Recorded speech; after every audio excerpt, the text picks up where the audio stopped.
우리 학생들 가운데는 이미 개학한 학생들도 있고 또 개학을 앞둔 그런 학생들도 아마 있을 것입니다. 우리 학생들도 마찬가지겠지만 우리가 예전에 학교에 다닐 때 좋아하는 과목이 있었죠. 그리고 또 아마 싫어하는 과목도 있었을 것입니다. 여러분들은 어떤 과목을 좋아하시고 어떤 과목을 싫어하셨습니까? 제가 제일 싫어하는 과목은 음악이었습니다. 제가 음악을 싫어하는 이유는 여러분들도 익히 아시겠죠?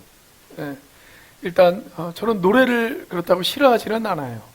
노래를 좋아합니다. 그런데 노래 부르는 것은 싫어합니다. 그런데 꼭 선생님이 저에게 노래를 시키더라고요. 무슨 악취미를 가지셨는지는 모르겠는데 저에게 노래를 시켜요. 그래서 제가 노래를 부르면 친구들이 또 다 웃어요. 아마 장례식에서 찬송을 인도하다가 그 장례식장을 웃음바다로 만든 목사는 아마 저밖에 없을 것입니다. 초등학교 6학년 때는 이런 일도 있었어요. 당시에는 그 음악하고 미술 교과서가 일반 교과서보다 크기가 컸습니다. 그렇죠? 제가 음악은 싫어하는데 좋아하는 게 하나 있었어요. 그게 뭐였냐면 독서였습니다. 독서. 책 읽는 것을 되게 좋아했어요.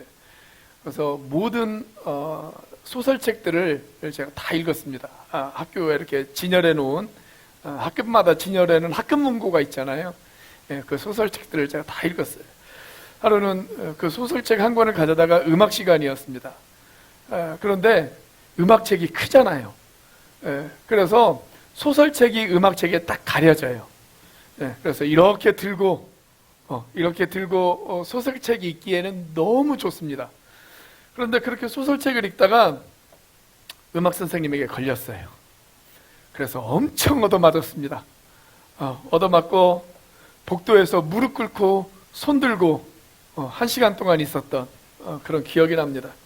아무튼 그 뒤로 저는 음악 알기를 악으로 여겼습니다.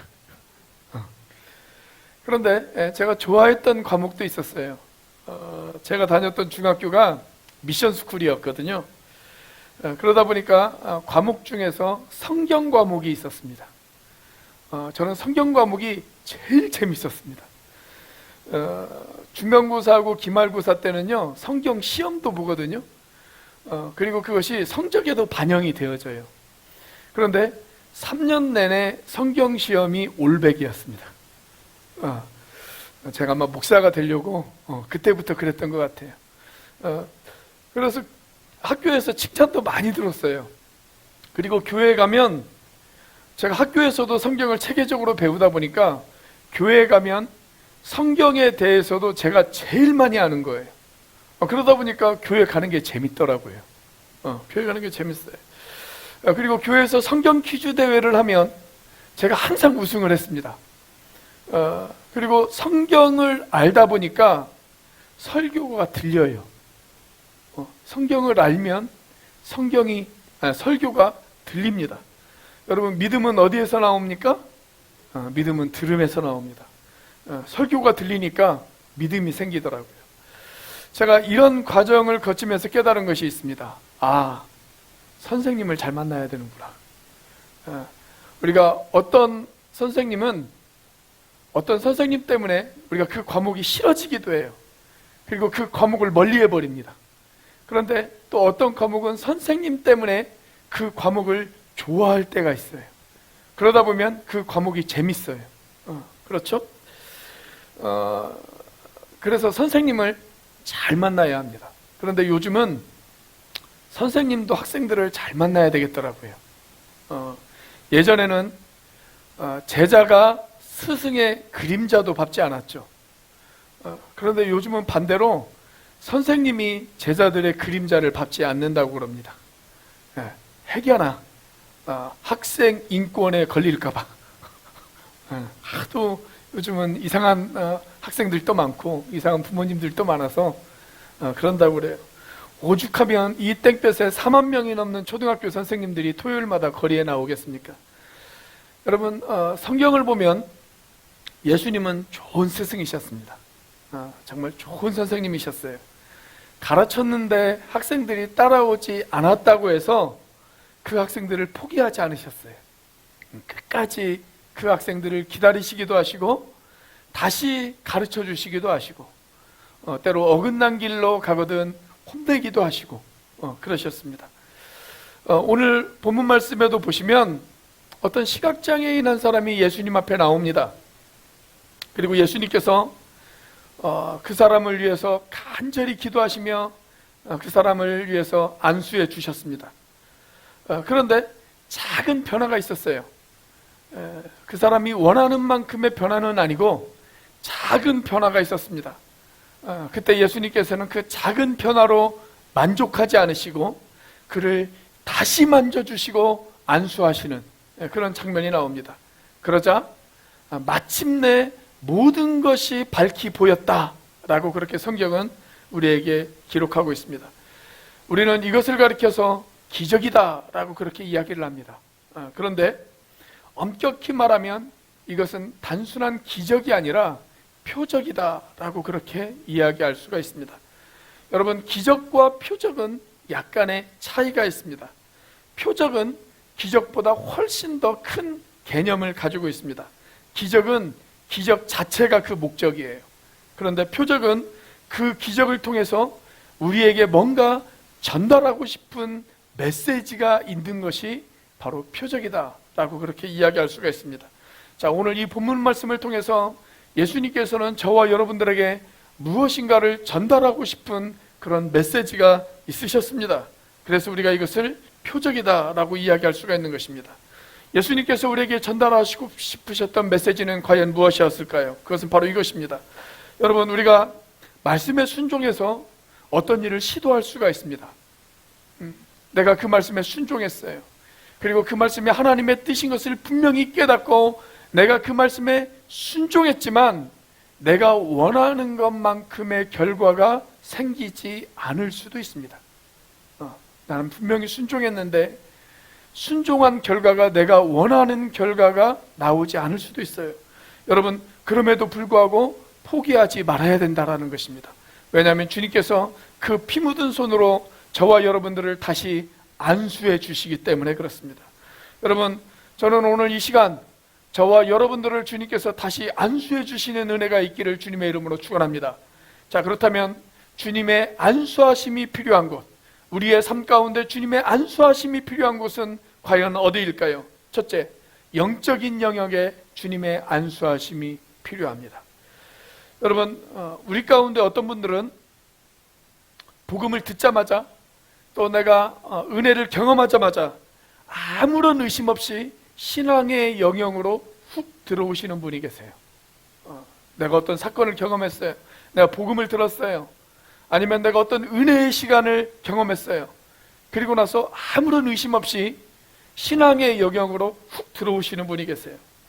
어느 한순간 내 영적인 눈이 열리고 마음에 의심이 사라지고 확신이 들고 인생의 주인이 예수님으로 바뀌고 그렇게 한순간에 신앙의 영역으로 들어오시는 분들이 계십니다. 우리가 이런 사건을 가리켜서 즉각적 회심이다 라고 그렇게 이야기를 합니다. 이런 즉각적 회심의 대표적인 사례가 있다면 바로 그것이 바울의 경우입니다.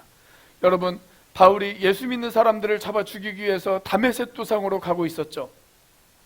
그때 강렬한 빛이 바울에게 임합니다. 그리고 주님의 음성을 듣습니다. 그 바울의 인생은 한순간에 바뀌기 시작을 합니다. 예수님의 그 복음을 핍박하던 사람이 예수님의 복음을 전하는 사람으로 바뀝니다. 예수 믿는 사람들을 잡아 죽이던 사람이 예수를 믿는 사람으로 바뀌기 시작했습니다.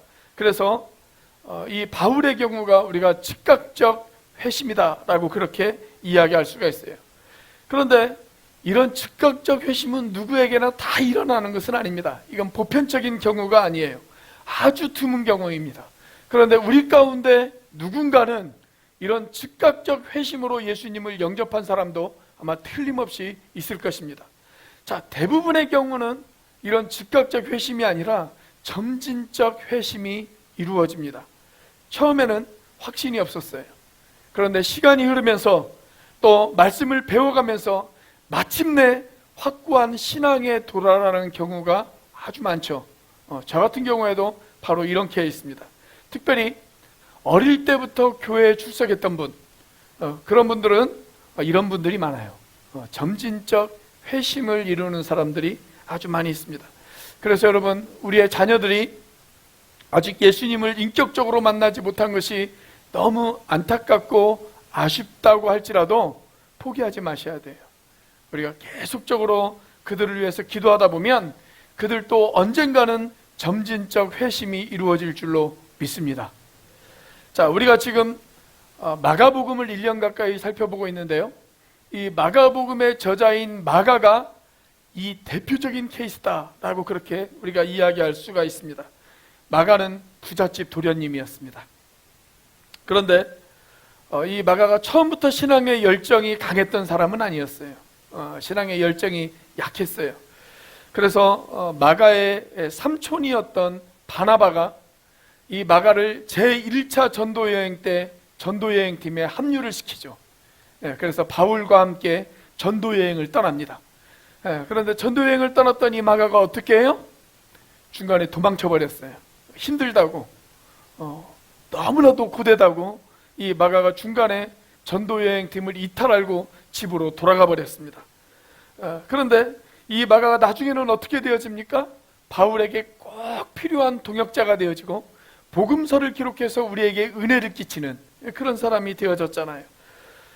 이번 수련회 기간 동안에도 중간에 도망쳐 나온 사람이 있다는 이야기를 제가 들었습니다. 버스를 타고 한림에서 이곳까지 도망쳐 나온 사람이 있더라고요. 저는 그 사람도 마가와 같은 인생이 되어지기를 축복합니다. 여러분, 이렇게 확실한 신앙의 자리에 서기까지는 어느 정도 시간이 필요해요. 어정쩡한 상태에 머무를 수가 있어요. 믿는 것도 아니고 안 믿는 것도 아닌 그냥 어정쩡한 상태, 더운 물도 아니고 찬물도 아니고 미지근한 물인 그런 상태에 머무는 사람이 있을 수가 있단 말이죠. 모르긴 몰라도 오늘 교회에 나와서 예배를 드리는 우리 가운데에도 틀림없이 그런 사람들이 있을 수 있습니다. 우리 앞뒤 좌우를 바라보면서 한번 인사해 볼까요? 한번 물어보세요. 더운 물이십니까? 찬물이십니까? 미지근한 물이십니까? 한번 물어보세요. 저는 미지근한 물들이 이번 예수 영접 모임을 통해서 뜨거운 물이 되어질 수 있기를 주의 이름으로 축복합니다. 저는 예수님의 제자들도 한때는 틀림없이 미지근한 물이었을 거라고 생각을 해요. 그러니까 이들이 예수님에 의해서 부르심을 받았죠. 그래서 예수님을 따라갔어요.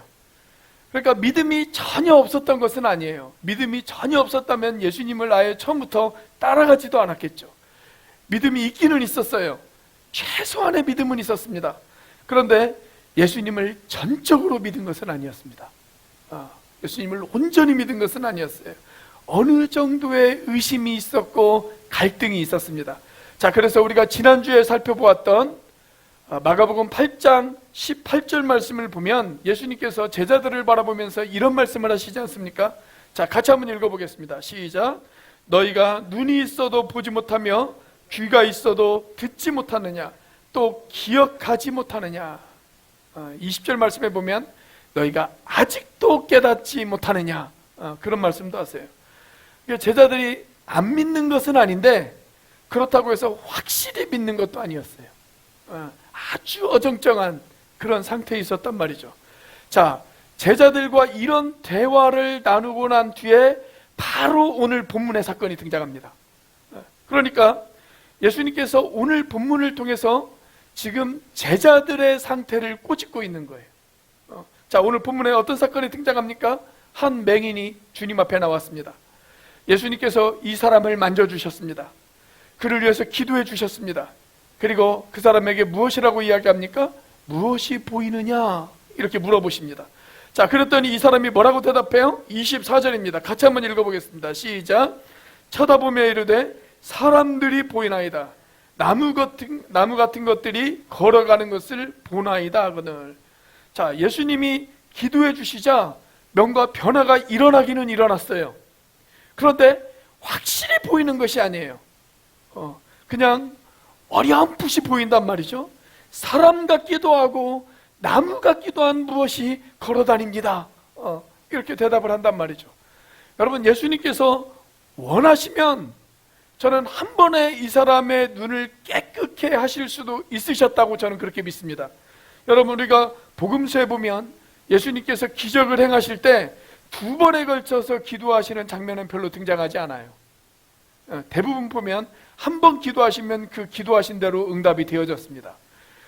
제가 알기로는 모르겠어요. 복음서 다른 곳에 또 이런 구절이 있는지는 모르겠지만 제가 알기로는 오늘 본문이 유일해요. 2번에 걸쳐서 기도하셨던 것은 제가 알기로는 오늘 본문이 유일합니다. 자, 전 예수님께서 얼마든지 이 사람을 한 번에 고쳐주실 수도 있으셨다, 그렇게 믿어요. 그런데 왜 2번씩이나 예수님께서 기도하셨을까요? 아니, 처음 기도하셨을 때 왜 그 기도한 대로 응답되어지지 않았을까요?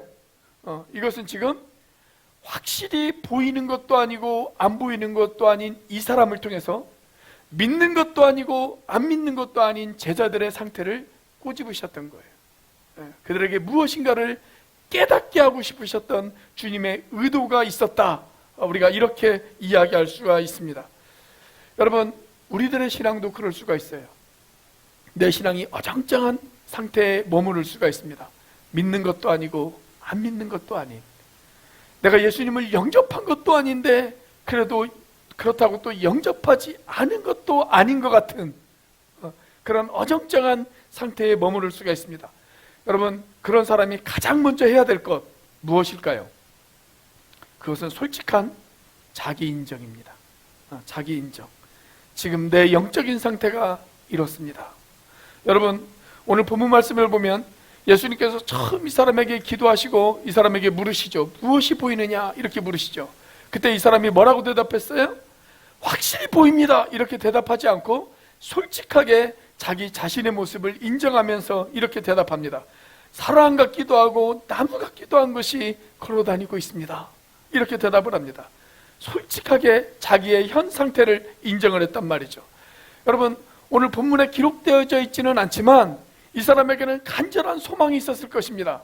아예 안 보였을 때는 모르겠는데 무엇인가 어렴풋이 보이기 시작하자 마음 가운데 더 간절함이 있었을 거예요.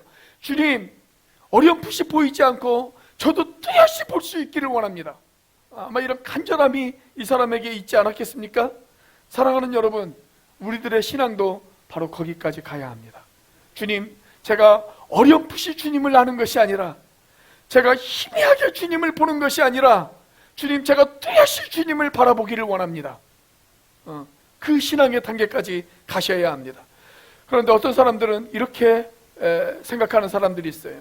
야, 믿는 것 같지도 않고 안 믿는 것 같지도 않지만 그렇다고 해서 내가 전혀 안 믿는 것도 아니잖아. 그냥 이 상태로 나는 만족해.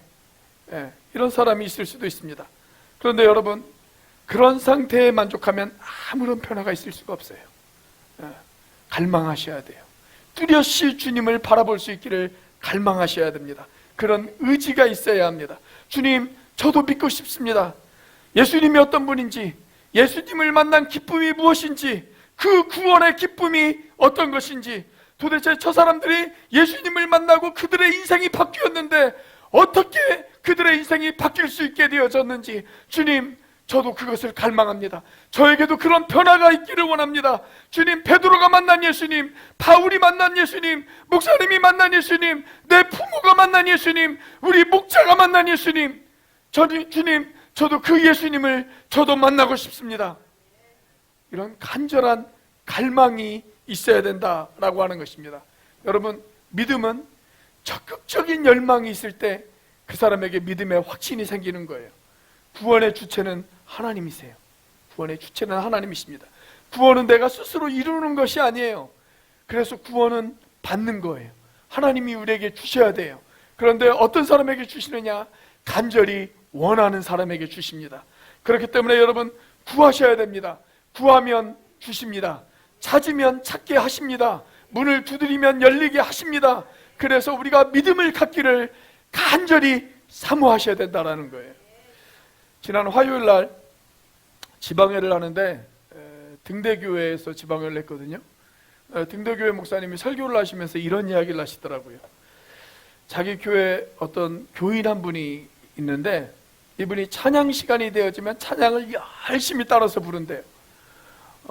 그렇게 은혜스러운 표정이 있을 수 없을 정도로 찬양을 열심히 따라 부른대요. 그런데 설교가 시작되어지면서부터 스마트폰을 딱 손에 들더니 설교가 끝날 때까지 스마트폰으로 당근을 한다고 그럽니다. 당근을 한대요. 그래서 이 사람 때문에 목사님이 시험에 들 것 같대요. 그런데 언제부턴가 이 사람이 변하기 시작을 하더랍니다. 그래서 최근에는 목사님에게 와서 이런 이야기를 하더래요. 목사님, 이상하게도 목사님 설교가 들려요. 목사님 설교가 들려요. 그런 이야기를 하더래요. 여러분, 우리가 처음에는 성경이 믿어지지 않을 수가 있습니다. 선포되어지는 하나님의 말씀이 내 귀에 들리지 않을 수 있습니다. 이 자리에 앉아있지만 그 소리가 전혀 내 귀에 들리지 않을 수도 있어요. 그래도 포기하지 않고 예배 자리에 계속 나오면, 성경을 공부하면, 그리고 간절히 사모하면 여러분 어느 순간에 믿어지는 역사가 일어날 줄로 믿습니다. 예수님이 보이기 시작하고 내 귀에 하나님의 말씀이 들리기 시작하고 내 눈이 열리고 마음의 의심이 사라지고 그리고 그 순간 확실한 신앙을 붙잡게 되어질 줄로 믿습니다. 저는 우리 교회에 출석하는 모든 분들이 어정쩡한 신앙인이 아니라 이런 확실한 신앙인이 되시기를 주님의 이름으로 축복합니다. 자, 우리의 삶 가운데 주님의 안수하심이 필요한 곳 어디일까요? 우리의 모든 인생의 문제에 주님의 안수하심이 필요합니다.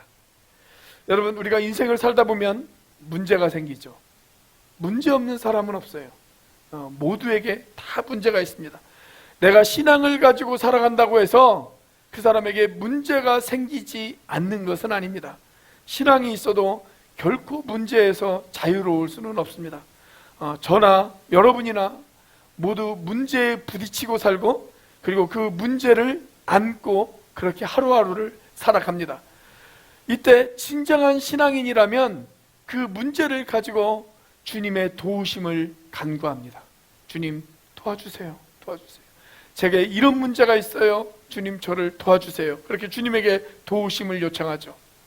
그런데 우리가 주님에게 도우심을 요청할 때 어떤 때는 우리가 딱 한 번 기도를 했는데 그 기도가 응답되어질 때가 있습니다. 저도 그런 경험들이 있어요. 성도들의 문제를 위해서 기도하거나 아픈 사람들을 위해서 기도했는데 딱 한 번 기도했는데 그 기도가 응답되어진 때가 있어요. 그럴 때는 신나죠. 어떤 때는 도저히 믿겨지지 않는 것이 한 번 기도했는데 응답이 되어질 때가 있단 말이죠. 저도 안 믿어져요. 진짜? 진짜 그게 이루어졌다고? 저 스스로도 그런 반응을 보일 때가 있어요.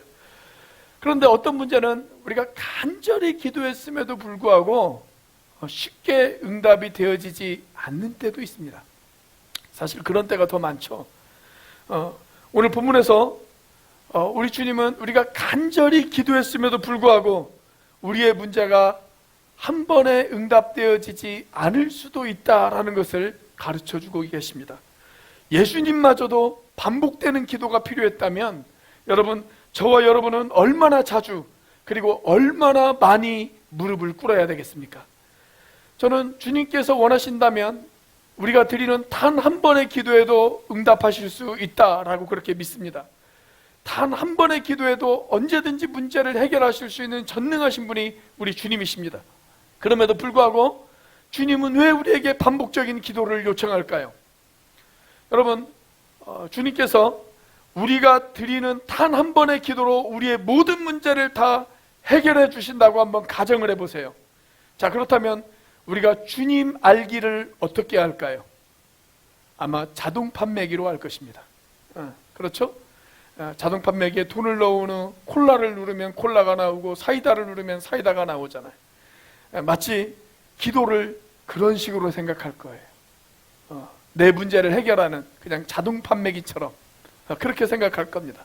그래서 금 나와라 뚝딱, 은 나와라 뚝딱, 도깨비 방망이처럼 그렇게 여길 것입니다. 그런데 여러분, 기도는 자동 판매기도 아니고 기도는 도깨비 방망이도 아닙니다. 기도는 관계입니다. 기도는 관계예요. 기도를 통해서 나의 간절한 소망만, 동시에 우리는 기도를 통해서 하나님의 뜻이 무엇인지를 깨닫기도 해야 합니다. 기도했는데도 응답이 없다. 그러면 나의 기도를 한번 되돌아보셔야 돼요. 혹시 하나님의 다른 뜻이 있지는 않는지, 내가 기도한 대로가 아니라 그 기도와 반대되어지는 하나님의 다른 뜻이 있지는 않는지, 혹시 내가 정욕을 쓰려고 잘못 구하지는 않았는지, 내 삶 가운데 회개할 부분은 없는지, 나를 돌아봐야 돼요.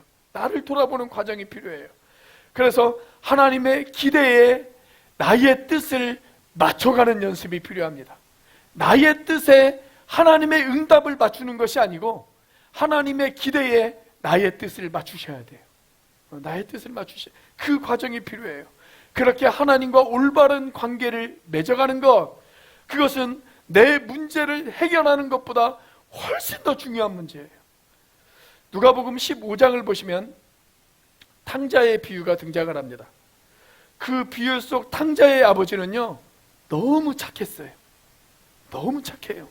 자, 그래서 탕자가 유산을 요구할 때 이 아버지가 어떻게 합니까? 그 유산을 한꺼번에 주죠. 한꺼번에 다 줘요. 자, 한꺼번에 유산을 받은 이 탕자, 그 다음에 이 탕자의 반응이 어떤 반응이었습니까? 내가 받을 유산 다 받았으니 아버지, 당신과 나의 인연은 여기서 빠이빠이입니다. 그렇게 하고 떠나가 버리잖아요. 떠나가 버려요. 그래서 여러분, 대부분의 현명한 아버지들은 절대로 유산을 한꺼번에 주지를 않습니다. 조금씩 야금야금 줍니다. 자식이 힘들고 어려우면 자식이 찾아오기를 원하기 때문에 그렇습니다. 자식이 찾아와서 아버지의 의견도 구하고 아버지의 도움도 좀 받고 그렇게 아버지와 대화를 나누는 그런 관계를 원하기 때문에 그렇습니다. 부모는 자식이 그냥 상속자이기를 원하는 것이 아니라 아버지와 진정한 인격적인 교제를 나누는 그런 자식이기를 원하기 때문에 그렇습니다. 그런 의미에서 저희 부모님은 얼마나 지혜로우신지 모르겠어요. 저희 아버지가 돌아가시기 수년 전에 이미 모든 재산을 어머니 이름으로 다 돌려놓으셨습니다. 내가 죽어도 어머니를 절대 소홀히 하지 말아라. 그런 의미로 당신의 이름으로 통장 하나 남기지 않고 모든 명의를 다 어머니 이름으로 돌려놓고 그렇게 가셨어요. 얼마나 지혜로워요. 그죠? 그래서 여러분, 오늘 예수님이 이 사건을 해결하시는 그런 과정을 바라보시면 예수님과 이 사람의 인격적인 관계를 맺어가시는 것으로 이 문제를 해결해 가시는 것을 볼 수가 있어요. 그래서 우리가 지지난주에 살펴보았던 에바다 사건과 아주 비슷한 장면이 오늘 본문에 연출이 되어집니다. 자, 23절입니다. 같이 한번 읽어보겠습니다. 시작. 예수께서 맹인의 손을 붙잡으시고 마을 밖으로 데리고 나가사 눈에 침을 뱉으시며 그에게 안수하시고 무엇이 보이느냐 물으시니. 자, 먼저 예수님께서 이 사람의 손을 붙잡으셨어요. 자, 그리고 어떻게 하셨습니까? 그 자리에서 바로 안수한 다음에 고쳐주신 것이 아니라 어떻게 하셔요? 마을 밖으로 데리고 나가세요. 이 사람의 손을 잡고 같이 마을 밖으로 데리고 나가십니다. 아마 그 과정에서 이 사람과 예수님이 대화를 나누었을 것입니다. 이 사람의 아픔과 이 사람의 슬픔에 대해서 예수님께서 이야기를 들으셨을 것입니다. 그리고 이 사람에게 복음에 대해서 이야기를 하셨을 것입니다. 그때 이 사람이 무엇을 느꼈을까요? 누군가 내 손을 잡아주는 사람이 있구나. 약하고 피곤한 내 손을 잡아주는 따뜻한 손이 있구나. 아마 이것을 느꼈을 것입니다. 그 따뜻한 감촉을 느끼면서 이 사람이 마을 바깥으로 나갔을 때 주님께서 어떻게 하세요? 주님께서 침을 발라 손으로 그 사람의 눈을 만져주셨어요. 그리고 그 사람에게 안수하셨어요. 안수하셨어요. 그리고 나서 물으십니다. 무엇이 보이니? 그렇게 물으세요. 제가 확실히 보이는 것은 아닌데 사람 같기도 하고 나무 같은 것이 걸어 다니고 있습니다. 자, 그러자 주님이 그 사람을 위해서 다시 안수해 주시잖아요. 다시. 여러분 어떻습니까? 이 사람과 인격적인 관계를 맺어가시면서 이 사람의 문제를 해결해 나가시는 예수님의 모습을 우리가 볼 수 있지 않습니까? 자, 만약 이 사람이 처음 기도해 주었을 때 눈이 희미하게 보인단 말이죠. 뚜렷이 보이지를 않아요. 그때 이 사람이 만약 에이, 괜히 시간만 낭비했네, 여러분 이렇게 생각하고 그냥 돌아갔다면 여러분 이 사람은 아무런 변화가 일어나지 않았을 것입니다. 그런데 마음 가운데 포기하지 않았어요. 포기하지 않았어요. 그리고 주님의 다시 만져주심을 사모했습니다. 그러자 주님께서 이 사람을 다시 안수해 주시잖아요. 여러분, 우리가 성경을 보면 하나님께서는 저와 여러분들에게 다시 기회를 주시는 하나님이세요. 다시 만져주시고 다시 기회를 주시고 다시 일으켜주시고 다시 우리 가운데 찾아오시는 주님. 우리가 포기했다고 주님마저 우리를 포기하시지 않아요. 다시 우리에게 찾아오시는, 그래서 두 번째 기회를 주시는 그 하나님을 우리가 발견할 수가 있습니다. 구약성경 요나서에 보시면 요나가 하나님의 말씀 앞에 불순종합니다. 그래서 가라고 한 곳에 가지 않고 전혀 엉뚱한 곳으로 요나가 가지 않습니까? 그러다 큰 물고기 뱃속에 들어가서 거의 죽게 되어집니다. 그때 요나가 거기에서 간절히 하나님 앞에 회개하잖아요. 그때 하나님께서 요나에게 두 번째 기회를 주세요. 두 번째 기회. 그래서 요나서 3장 1절이 어떻게 시작합니까? 이렇게 시작합니다. 여호와의 말씀이 두 번째 요나에게 임하니라. 이렇게 시작합니다. 두 번째 기회를 주셨어요. 두 번째 기회를 주시면서 너는 가라, 니느웨로 가라, 니느웨에 가서 나의 복음을 전하라. 그렇게 이야기하십니다. 예수님을 부인하고 저주했던 베드로, 그날 밤 이 베드로의 마음이 얼마나 괴로웠을까요? 마음 가운데 얼마나 큰 죄책감이 있었을까요? 자기가 예수님을 저주했단 말이죠. 사랑하는 주님을 배신했단 말이죠. 그 죄책감과 상처 속에서 괴로워하던 이 베드로, 그런데 부활하신 주님이 갈릴리 바다, 그 새벽 바다에 다시 찾아가십니다. 찾아가셔서 베드로에게 물으십니다. 요한의 아들 시몬아, 내가 아직도 나를 사랑하고 있니? 네, 그렇습니다 주님, 내 양을 먹이라. 두 번째 기회를 이 베드로에게 허락해 주시지 않습니까? 제가 이런 감동적인 이야기를 읽은 적이 있어요. 1900년대 초에 한 일본인 사업가가 사업이 실패를 했습니다. 그래서 미국으로 이민을 떠났습니다. 샌프란시스코 인근의 한 시골에서 터를 잡고 거기에서 장미 농장을 운영을 하고 있었어요.